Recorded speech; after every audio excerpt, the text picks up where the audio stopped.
Olá, meus amores, como estamos? Hoje nós vamos falar um pouquinho sobre hipertensão arterial sistêmica, né? Mas antes da gente começar falando sobre hipertensão, nós precisamos entender alguns conceitos iniciais. Para iniciarmos, a gente vai falar do que é pressão arterial sanguínea. Então acompanhe comigo. É a medida da tensão exercida pelo sangue nos vasos durante a sístole e na diástole ventricular, tá? É importante eu falar aqui para vocês que a pressão arterial ela vai ser o resultado do débito cardíaco, né? Vezes a resistência vascular periférica, que a gente chama de RVP. Então, minha PA, se a gente fosse colocar em questão de cálculo, seria o quê? PA é igual a DC, que é de débito cardíaco, vezes a resistência vascular periférica. E o que seria essa resistência, professora? Para vocês entenderem melhor, né, vai ser a resistência dos vasos, tá? Então, quanto maior for a vasoconstrição, né, desses vasos, quanto maior o estreitamento desses vasos, maior vai ser a pressão. E o meu débito cardíaco, professora? É a quantidade de sangue bombeado pelo coração por minuto, tá? Por minuto. E ele é influenciado pela frequência cardíaca e pelo volume sistólico. Então, quanto maior for qualquer uma dessas variáveis, maior vai ser meu débito cardíaco. Então, se aumentar minha frequência cardíaca, aumenta meu débito cardíaco. Se aumenta meu volume sistólico, aumenta meu débito cardíaco. E o que é essa frequência cardíaca, professora? São os batimentos por minuto. E o meu volume sistólico? O meu volume sistólico, né, é, a quantidade de sangue que sai a cada batimento cardíaco. Ou seja, a cada contração, né, vai ser uma quantidade de sangue. E essa quantidade de sangue eu chamo de volume sistólico, tá? Ok? Vamos continuar. A minha hipertensão, o que eu considero como hipertensão arterial, é uma condição clínica multifatorial, ou seja, inclui vários fatores, e ela é caracterizada, gente, né, por valores sustentados, né, de pressão arterial, né, PA sistólica, sendo maior ou igual a 140 ou 140 milímetros de mercúrio, e a minha diastólica maior ou igual a 90 milímetros de mercúrio, tá? Medidas de consultório. A hipertensão, ele é um grave problema de saúde pública, tá, gente? E aí, a gente tem que entender, né, que ele é um grave problema de saúde pública, ok? Ele é um grave problema de saúde pública. E é uma condição clínica multifatorial, ou seja, muitos fatores que a gente vai já chegar lá. E é caracterizada por níveis elevados e sustentados. Então, não basta uma simples medição aqui e agora, porque deu elevada, eu já vou considerar ela como hipertensa. Não. Tem que ser níveis acima ou igual a 140 por 90, mas esses valores também têm que estar sustentados. E quando eu digo sustentados, o que eu quero dizer com isso?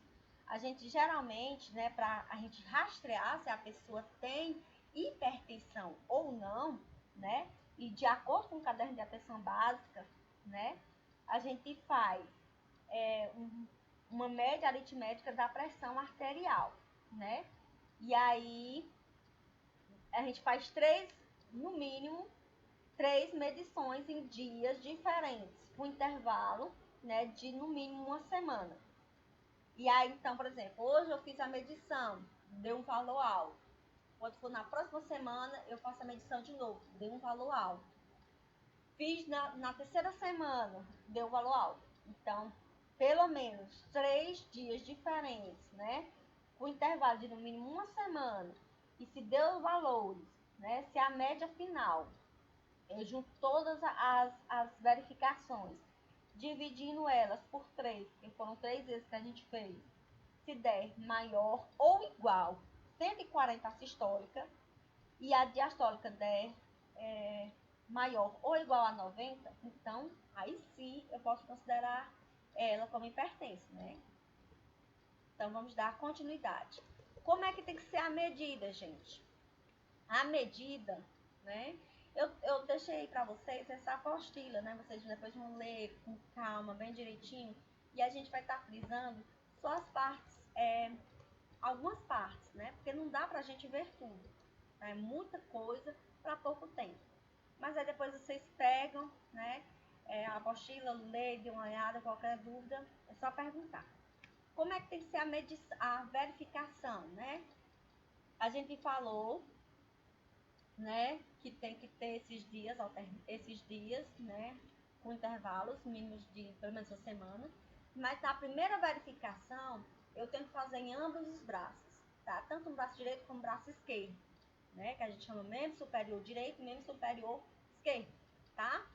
E aí, depois que você verifica, você vai ver qual foi o braço que deu o maior valor. Então, a partir daí, se for no braço esquerdo deu um maior valor, então das outras vezes você só vai verificar no braço esquerdo, tá? Então, o intervalo tem que ser de no mínimo 1 minuto. E aí, depois eu procedo uma segunda medida, tá? As medidas nas posições ortostáticas, que é em pé ou supina deitada, elas têm que ser feitas pelo menos na primeira avaliação em todos os usuários, tá? E em todas as avaliações com idosos, diabéticos e alcoolistas, ok, gente? Como é que a gente vai preparar o nosso paciente para essa avaliação? Você vai explicar ao paciente o procedimento, vai pedir que ele fique sentadinho, né, em repouso de 3 a 5 minutos, num ambiente calmo. E aí pedir para eles não conversarem durante a medição. Vocês vão certificar que eles não estão de bexiga cheia, então se tiver, pede eles para ir no banheiro. Vão certificar que não praticaram atividade física há pelo menos 60 minutos. Então, se ele praticou atividade física, ele tem que pelo menos esperar 1 hora para fazer essa verificação. Se não ingeriu bebidas alcoólicas, café ou alimentos. Se ele fumou nos 30 minutos anteriores, então se fumou, tem que esperar pelo menos 30 minutos. E quanto ao posicionamento dele, como é que ele tem que ficar? Ele tem que estar sentado, com as pernas descruzadas, né? Com os pés apoiados no chão, o dorso, né? As costas recostadas na cadeira, e ele tem que estar relaxado. O braço ele tem que estar na altura do coração, a palma da mão voltada para cima e com as roupas que não garroteiem o membro, né?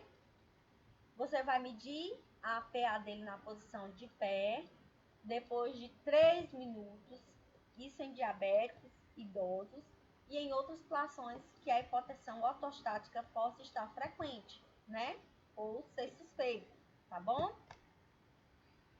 E aí, gente, vocês, com relação à realização da medição, vocês vão verificar, né, determinar a circunferência do braço desse paciente, selecionar o manguito de um tamanho adequado, né, colocar o manguito sem deixar folgas de 2 a 3 centímetros acima da fossa cubital, tá?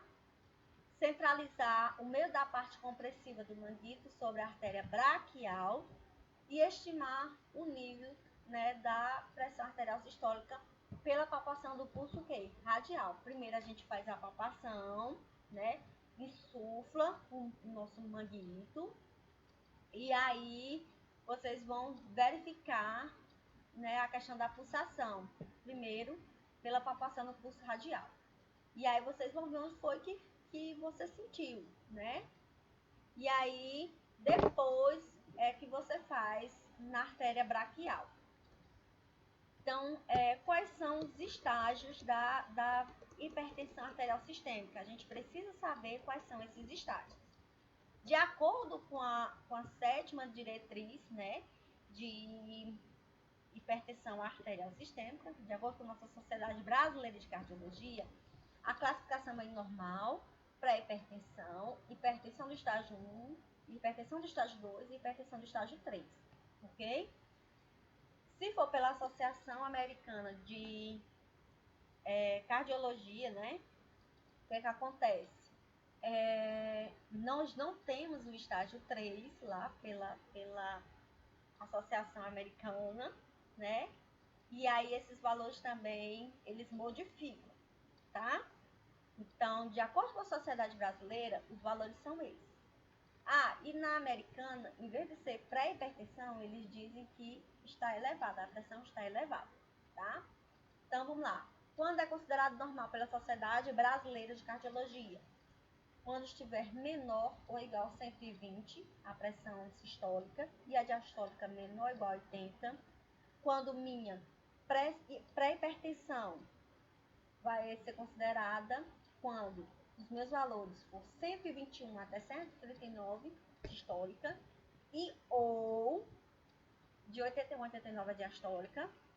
Estágio 1 vai ser de 140 até 159, né, a sistólica, e ou, né, 90 até 99 a diastólica. Por que esse ou, professor? Então vamos lá.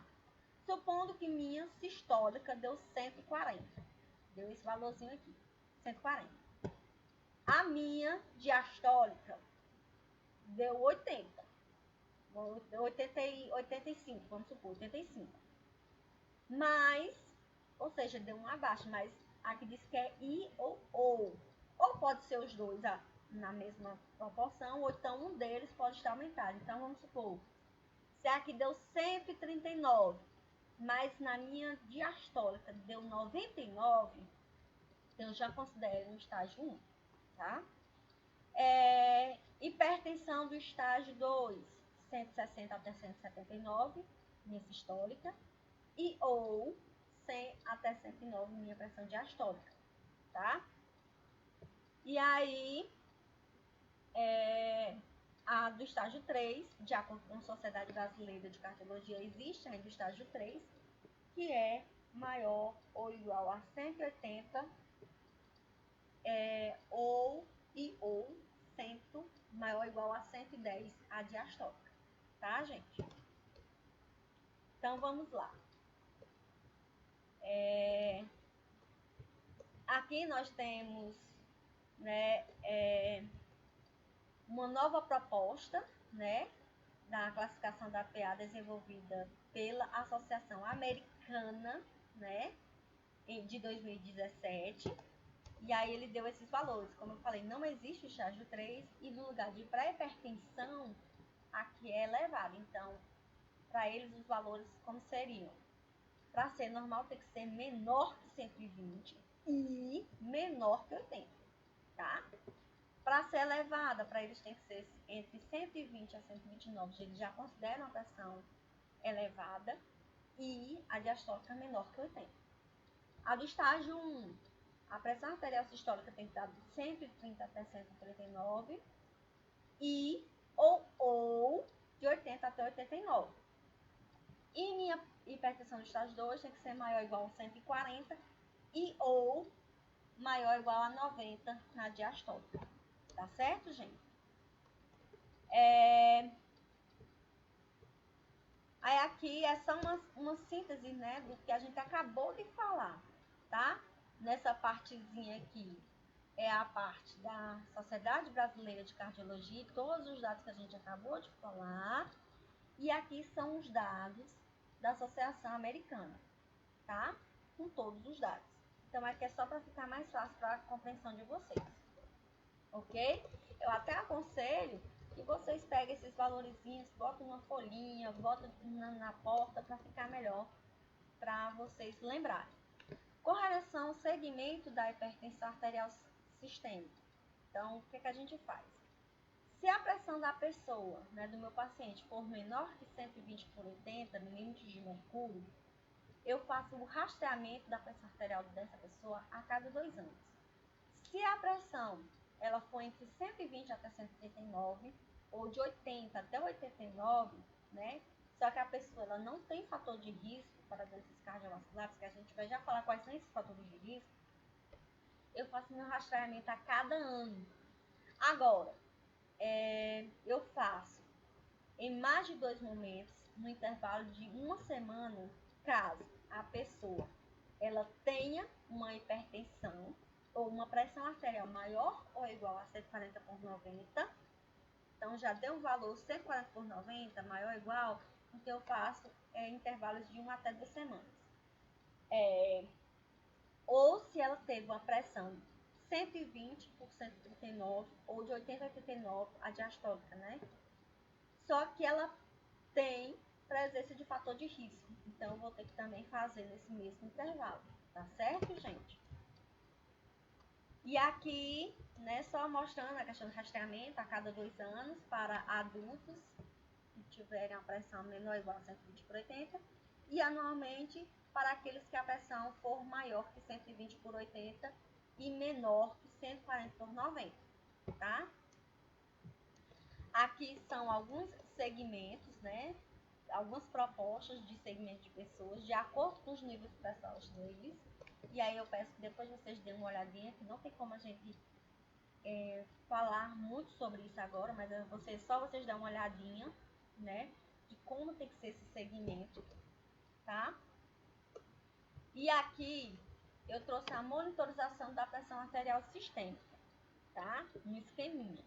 Então, nos esquemas abaixo, tem alguns procedimentos conforme a 7ª diretriz de hipertensão arterial sistêmica. Aí tem a monitorização residencial da PA, que é a MRPA, que através dessa monitorização, faz 3 medidas pela manhã e 3 medidas à noite por 5 dias, né? Ou então, faz 2 medidas em cada sessão durante 7 dias, ou seja, 2 medidas de manhã, 2 medidas à tarde, 2 medidas à noite, durante 7 dias. Essa é a monitorização residencial, tá?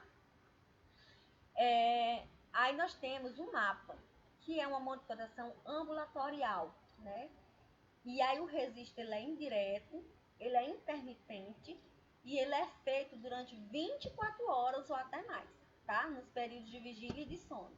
É aquele que faz o aparelhinho, um exame que a pessoa passa 24 horas com ele, tá certo?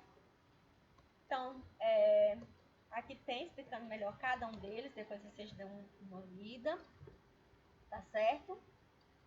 E aí, nós vamos, né, para a questão de isso aqui, gente, já caiu em prova.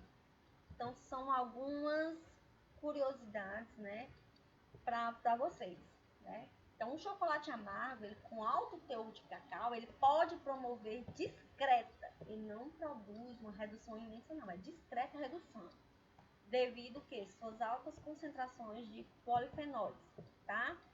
Outra coisa interessante é que a cessação do tabagismo ele constitui uma medida fundamental e prioritária na prevenção primária e secundária das doenças cardiovasculares, tá? Só que não se tem evidências de que para o controle da PA, né, haja benefícios. Então, e outra coisa, população negra, né, a prevalência e a gravidade da hipertensão são maiores. São algumas curiosidades. Aí aqui fala um pouquinho da manobra de Osler, tá? Que essa manobra, depois vocês vão ler também com calma, tá? Mas nessa manobra de Osler, são alterações, né? Que algumas alterações que próprios do envelhecimento, eles determinam aspectos diferenciais na PA, né? Na população, né? Com mais frequência, né, de ato auscultatório, tá? E aí depois vocês leem direitinho, porque às vezes pode ter uma pseudo-hipertensão, né, por conta disso. Mas aí vocês dão uma olhadinha, tá? E aqui, gente, eu trouxe para vocês a diferença da hipertensão arterial essencial e secundária. Então, vamos lá. A maioria dos indivíduos, eles têm uma elevação persistente da pressão arterial, um resultado de uma desregulação do mecanismo de controle homeostático da pressão, o que define como essencial para hipertensão secundária sem causa definida, né? Aliás, o que define como essencial. Então, é essencial, né, não tem uma causa definida, ela é provocada pela desregulamentação. Vamos para aqui para ficar melhor para vocês acompanhar. Não tem uma causa definida, ela é provocada pela desregulação do mecanismo de controle homeostático da pressão arterial. Já na secundária, né, é justamente porque ela tem uma causa. Então, ela é proveniente de uma causa, o qual é bem definida, tá certo? E aí pode ser o quê? Pode ser um hipertireoidismo, um hipertireoidismo, né? Síndrome de Cushing, e aí vai, tá, gente? E aqui está algo que eu queria trazer para vocês, que eu acho muito interessante, né? Que é a questão de emergência e urgência hipertensiva. Então, é um tópico muito importante, essa partezinha aí. E aí eu queria trazer para vocês as principais características, as diferenças entre elas. Né? Quando é que vai ser uma urgência hipertensiva e quando vai ser uma emergência hipertensiva? A primeira coisa que vocês têm que entender é a diferença entre emergência e urgência. Na emergência, né? Vamos lá. Vem antes do U, né? Nas vogais. A, E, I, O, U. Então, a E vem antes do U. Logo, a emergência, né? É algo que exige um atendimento imediato, né? Não dá para esperar. Então, há um aumento crítico da PA, com um quadro clínico grave, com progressiva lesão de órgãos-alvo e risco de morte. Se tem risco de morte, gente, então exige um imediato atendimento, né? Então exige imediata redução da minha PA com agentes aplicados por via parenteral. Então a gente vai ter que fazer alguma medicação por via parenteral. Na minha urgência, né?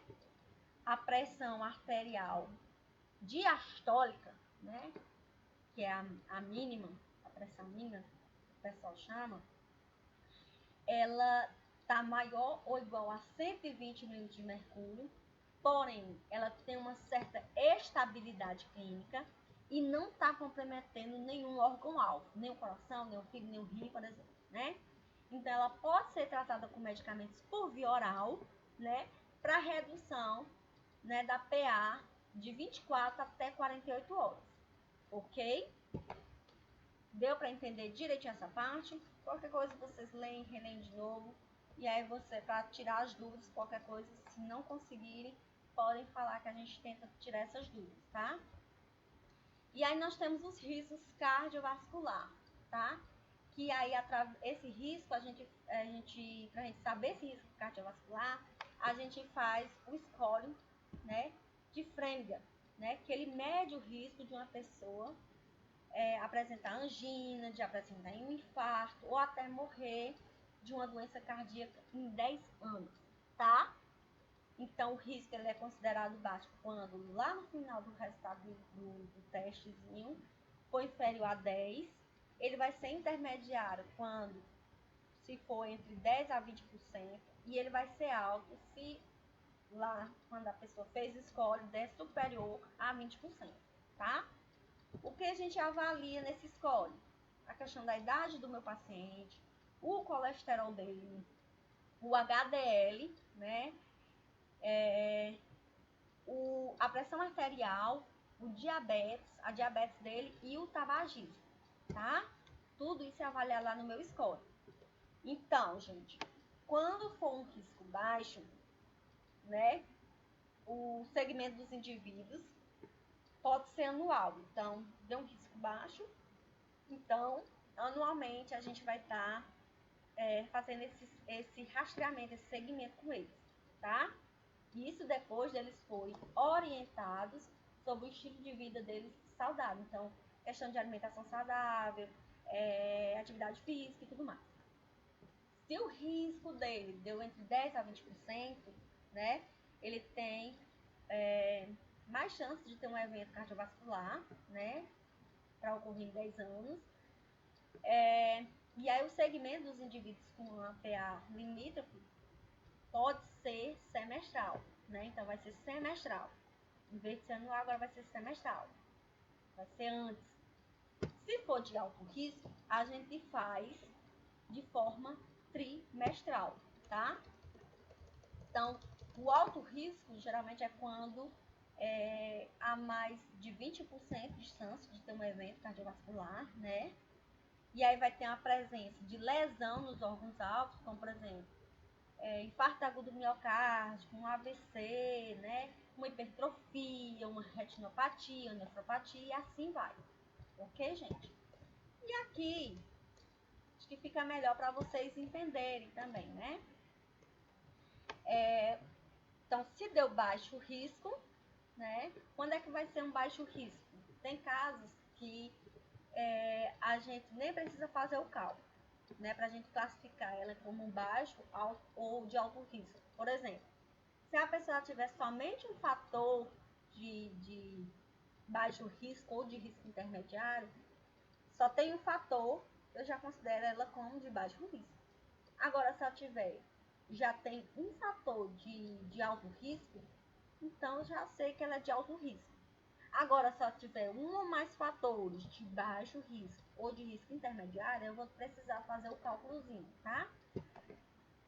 Professora, e como é que eu vou saber, né, o que como é que eu vou saber quais são os fatores de risco? Como é que eu vou já saber se é de alto ou se é de baixo risco? Aqui dá pra gente ver direitinho, tá? Então, por exemplo, quais são os de baixo risco ou de risco intermediário? Tabagismo, hipertensão, obesidade, sedentarismo, ser do sexo masculino, ter uma história de família de evento cardiovascular prematuro, né, entre homens de menores que 55 anos e mulheres menores que 65, e ter uma idade maior que 65 anos, tá? Quando é que vai ser considerado de alto risco, gente? Um acidente vascular cerebral, né, prévio, a pessoa teve um infarto, lesão periférica, ataque isquêmico, retinopatia, nefropatia, todas essas doençazinhas aqui. E eu abro uma adenda aqui para diabetes. A hipertensão, né, ela é considerada como baixo risco de risco intermediário, né? Todavia, a diabetes é de alto risco. Então, vamos lá. Você fez um rastreamento do paciente, está fazendo segmento, ele tem só hipertensão, só. Ele não fuma, ele não é obeso, ele não é sedentário, né? Ele não tem mais nenhuma outra dessas outras opções. Então, ele é considerado um baixo risco, tá? Agora, se ele tiver só um do alto risco, eu também já considero ele como alto risco. Agora, se eu tiver mais de um de baixo risco ou de risco intermediário, eu vou ter que fazer o cálculo para saber se ele entra no baixo risco, se ele entra no risco intermediário ou se ele entra no alto risco. Tá bom, gente? Aqui são alguns exames de rotina, né? Complementar para pessoas que têm hipertensão arterial sistêmica, tá? Sugere que esses exames eles sejam feitos anualmente, tá? E aí o profissional ele vai ter que estar atento a esse acompanhamento. Então, a pessoa vai fazer um eletrocardiograma, uma dosagem de glicose, colesterol total, o HDL, né? A dosagem de glicerídeo, o cálculo do LDL, dosagem de creatinina, né? Análise dos caracteres físicos dele, questão de elementos e sedimentos de urina, né?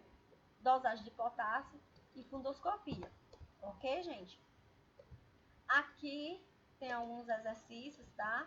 E tem até alguns falando a questão um pouco também da questão do sistema, né? Da renina-angiotensina, que entra também em algumas coisas para os medicamentos, tá?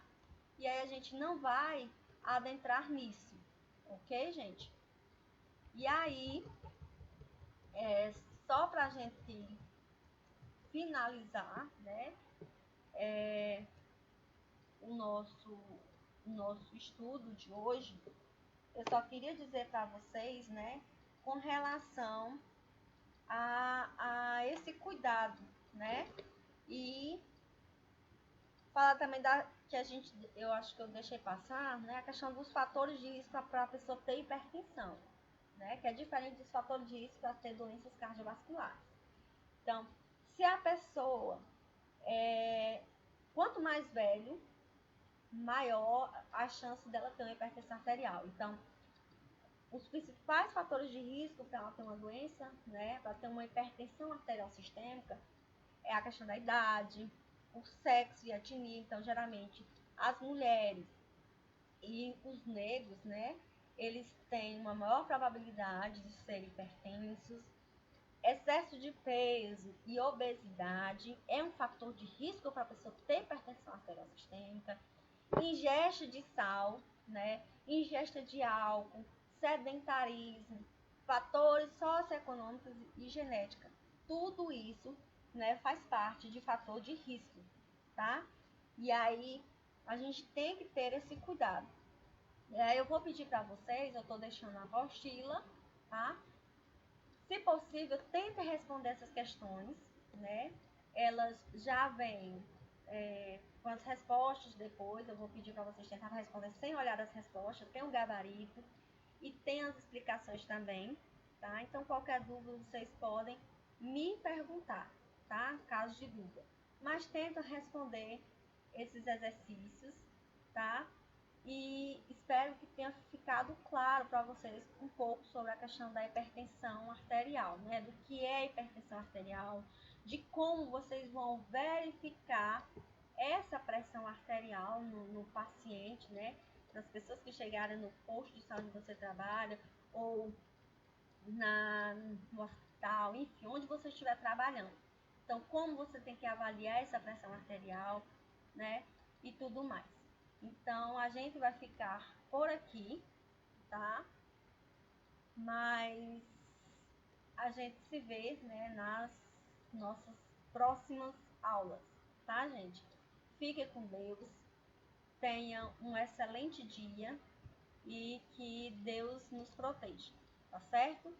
Então, até a nossa próxima aula.